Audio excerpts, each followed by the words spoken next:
Hello friends, good morning. KP UPSC study official channel में आपका स्वागत है। तो हम आज कुमार गौरव सर का 12 जून का करंट अफेयर क्वेश्चन का रिवीजन करने वाले हैं। तो चलते हैं हम बिना समय गवाए हुए क्वेश्चन की ओर। और क्वेश्चन है कि हाल ही में विश्व स्वास्थ्य संगठन का रिपोर्ट सार्वजनिक स्वास्थ्य और आर्थिक बचत में किस भारतीय कार्यक्रम को महत्वपूर्ण बताया गया है। तो इसमें भारतीय कार्यक्रम को किसको किया गया है, तो हर घर जल कार्यक्रम को किया गया है। ठीक है। और जैसा कि हम जानते हैं कि हर घर जल कार्यक्रम सबसे पहले अचीव करने वाला कौन सा राज्य है, गोवा है। ठीक है। तो चलते हैं हम दूसरे क्वेश्चन की तरफ कि हाल ही में the economy of the billion connected report किसने जारी किया है। तो ये किसने जारी किया है, ये गूगल किया है। ठीक है। फिर से हम चलते हैं आगे स्लाइड में कि क्या गांधी इरविन समझौता किस वर्ष हुआ था। तो गांधी इरविन समझौता कब हुआ था, 5 मार्च 1931 को हुआ था। ठीक है। और भारत का नवीनतम शास्त्रीय भाषा कौन सा है। तो भारत का नवीनतम शास्त्रीय भाषा कौन सा है, ये उड़िया है।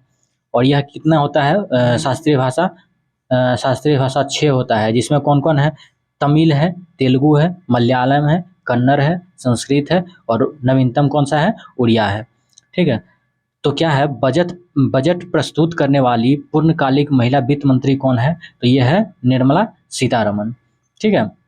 तो चलते हैं हम फिर से अगले क्वेश्चन की तरफ। और अगला क्वेश्चन है, हाल ही में जारी मर्सर की cost of living city ranking 2023 में सबसे महंगा शहर कौन सा है। तो सबसे महंगा शहर कौन सा है, ये न्यूयॉर्क है। ठीक है। तो चलते हैं फिर अगले क्वेश्चन की तरफ। और अगला क्वेश्चन है कि दुनिया की पहली हाइपरसोनिक विंड टनल JF-22 का निर्माण किसने किया है। तो JF-22 का निर्माण किसने किया है, ये है चीन ने किया है। ठीक है।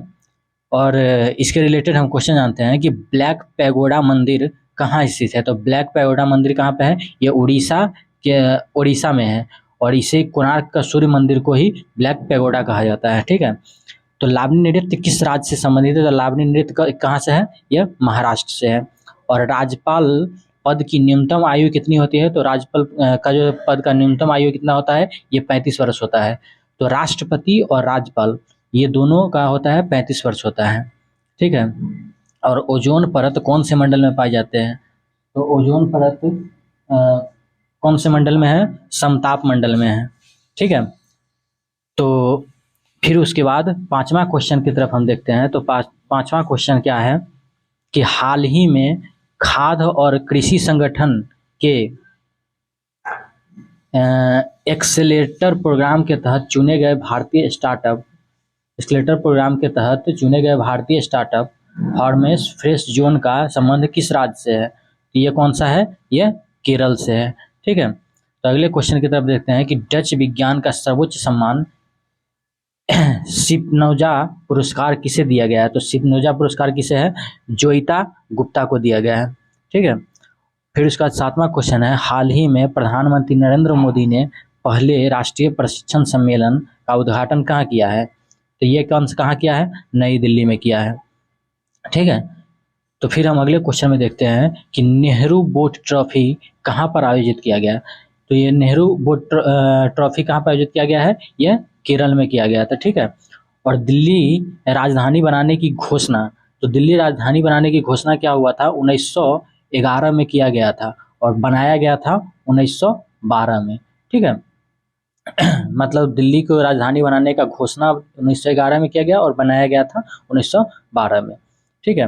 फिर आठवां क्वेश्चन है कि हाल ही में ग्रामीण क्षेत्रों में इंटरनेट सुविधा के लिए कंटेंटफुल कार्यक्रम किसने कनेक्टिविटी कार्यक्रम प्रारंभ किया है। तो ये कौन है, ये है एयर जल्दी नेटवर्क। और उसके बाद दूसरा कौन सा है, माइक्रोसॉफ्ट। तो ये इसका ऑप्शन क्या हो जाएगा, ए और बी दोनों। ठीक है। तो चलते हैं हम फिर अगले क्वेश्चन की तरफ। और अगला क्वेश्चन है कि जनरल बिपिन रावत को कौन सा पद्म पुरस्कार दिया गया है। तो जनरल बिपिन रावत को कौन सा पद्म पुरस्कार दिया गया है, ये पद्म विभूषण दिया गया है उनको। ठीक है। तो नौवां क्वेश्चन है, हाल ही में सार्वजनिक परिवहन में महिलाओं के लिए मुफ्त बस यात्रा के लिए शक्ति योजना किसने प्रारंभ किया है। तो ये शक्ति योजना किसने प्रारंभ किया है? ये है कर्नाटक ने। इससे पहले मुफ्त बस यात्रा कौन शुरू किया था? तो दिल्ली किया था। ठीक है, तो चलते हैं हम फिर अगले क्वेश्चन की तरफ। और अगला क्वेश्चन है कि विश्व टेस्ट चैंपियनशिप 2023 की विजेता टीम कौन सा है? तो ये कौन सा है? ये है ऑस्ट्रेलिया। ठीक है, और इसमें हम जानते हैं कि मौलिक अधिकार का उल्लंघन पर रीट जारी करने का अधिकार किसको है? तो मौलिक अधिकार का उल्लंघन का रीट जारी करने का अधिकार कौन सा है? ये हाई कोर्ट को भी है और सुप्रीम कोर्ट को भी है। तो हाई कोर्ट को आर्टिकल 32 के तहत और सुप्रीम कोर्ट को 126 के तहत जो है ये रीट जारी करता है। ठीक है, और सबसे उच्चतम श्रेणी का कोयला कौन सा है? तो सबसे उच्चतम श्रेणी का कौन सा है? एंथ्रासाइट। इसको हम याद करेंगे कैसे? तो देखिए यहाँ पर होता है ए, इंग्लिश में ही लिख लेते हैं, ए बी ली और उसके बाद पी। ठीक है, तो ए बी लिपि में क्या है? ये है एंथ्रासाइट, बी से बिटुमिनस, ली से लिग्नाइट और पी से पीट कोयला होता है। तो सबसे उच्चतम होता है कौन सा? ये एंथ्रासाइट, और सबसे निम्नतम होता है क्या? पीट होता है। ठीक है, तो चलते हैं हम फिर अगले क्वेश्चन में कि यूक्रेन के राष्ट्रपति कौन है? तो यूक्रेन का राष्ट्रपति हम आपको कमेंट में जानना चाहेंगे और आप हमको कमेंट में बताइएगा कि यूक्रेन के राष्ट्रपति कौन है। तो अगर यह वीडियो आपको अच्छा लगा हो तो लाइक कीजिएगा, कमेंट कीजिएगा, शेयर कीजिएगा और सब्सक्राइब कीजिएगा। ठीक है, और साथ ही बेल आइकन को प्रेस कर सभी नोटिफिकेशन प्राप्त करने के लिए। तो मिलते हैं हम फिर अगले वीडियो में, तब तक के लिए जय हिंद।